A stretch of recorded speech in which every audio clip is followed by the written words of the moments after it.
Question 4. I'm sure it comes as no surprise to you that I'm going to do the exact same thing I did for all of the other questions. I'm going to start with a force diagram. I'm going to look at the forces in X, forces in Y, and see what equations I end up with.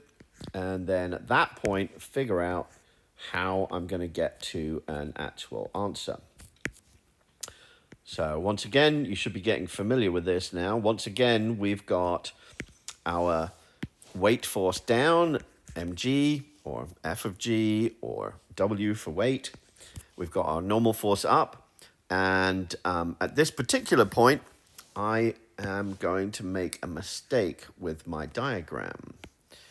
The question is, what is my mistake? I'm told that the box is moving in the positive X direction, right? That means it's moving in the direction of that red arrow.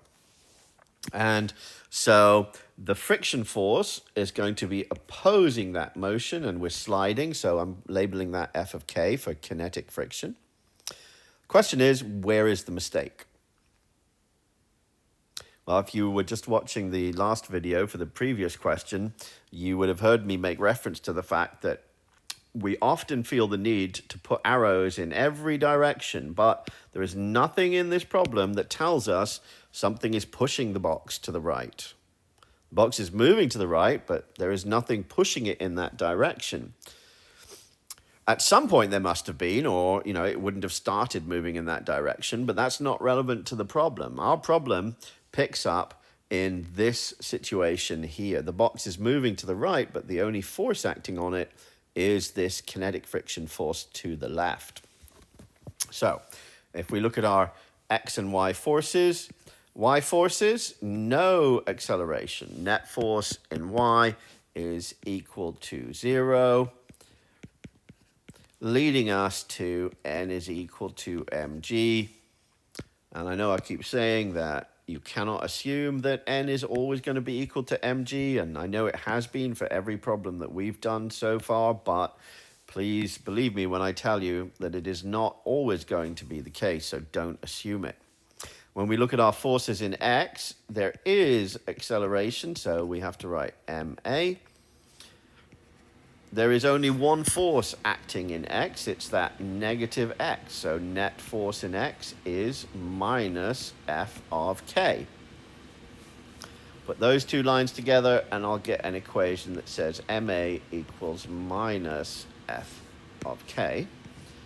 And then the friction equation that I get for free, F of K is equal to mu K times N. What are we going to do with those? Well, I don't know yet. Let's see what the problem is asking us to find. For A, what is the force of kinetic friction acting on the block? That's this force right here. Can we find that force? Do we have any equations that have that force in them? Well, we got two of them, actually. We have got this equation that's got an F of K in it, and we've got this one that's got an F of K in it. So could we just use either, or is there one in particular we have to use? Let's find out. If we're trying to find F of K, then we'd need to know everything else in those equations to be able to use them. So if we want to use the friction equation, we would need to know the coefficient of kinetic friction, and that one is given. It's in the problem. We do know that. We would also need to know the normal force. The problem does not tell us the normal force directly. So maybe not. Let's come back to that one. Let's have a quick look at the other equation. In the other equation, to solve for F of K, we would need to know the mass of the block, and that one we do know, so that's a yes. We would need to know the acceleration of the block. Also, that we definitely do not know. So are we completely stuck? Should we just give up? Or should we notice that the N in our friction equation is also present in the equation we developed by looking at the Y forces, which means that anywhere there's an N, we can write mg instead.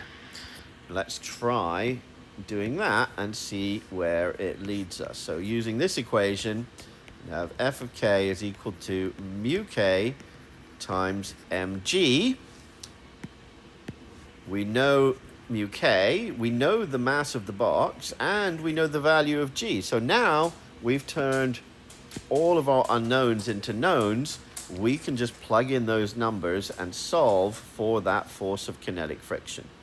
The coefficient is 0.269, so 0.269 multiplied by the mass of the box, 14.5 kilos. 14.5 multiplied by g, which is 9.8. And there we go. We have found the force of kinetic friction. Part A, done. Part B, what is the block's acceleration, right? We're looking at part B. Well, let's do the same thing we did before, which is start with the three equations that we developed and see, do any of those equations have an A in them? And if they do we know everything else in those equations? And there's only one equation that's got an A in it, and it's this middle equation right here. So if we're going to be able to solve for A, we would need to know everything else in there. We do know the mass and Fk. Oh, well, yeah, we do know F of K, remember, because we just solved for it down here. So, yeah, we do know that value. We can take this equation here and rearrange it to say A must be equal to minus F of K over M. We get our F of K from the value that we calculated here, and M is given in the problem. So, job done. We can solve for the acceleration. That's part B done. What does part C ask us to do? How far will it slide before coming to rest? How far? We're back in the world of motion, and I'm hoping you remember that the bridge between the worlds of motion and forces is always going to be acceleration. We are trying to solve for how far, that's delta x.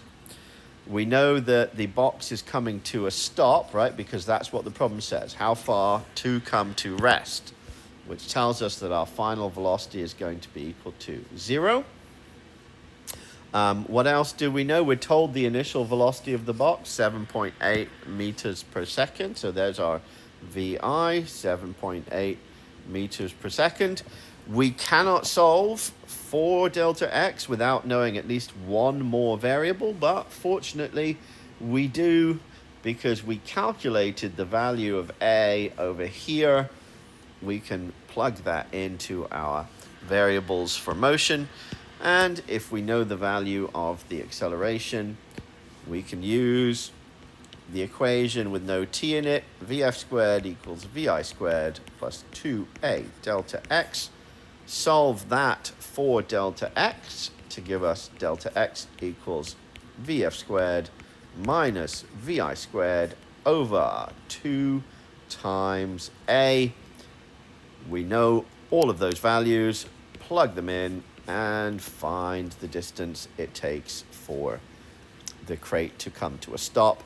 Bear in mind, of course, that we will have found a negative acceleration. So don't forget, you're going to have a minus sign in front of your acceleration here, meaning you're going to have a minus sign in front of that acceleration, which is going to give us ultimately a positive answer for the displacement, and that is as it should be.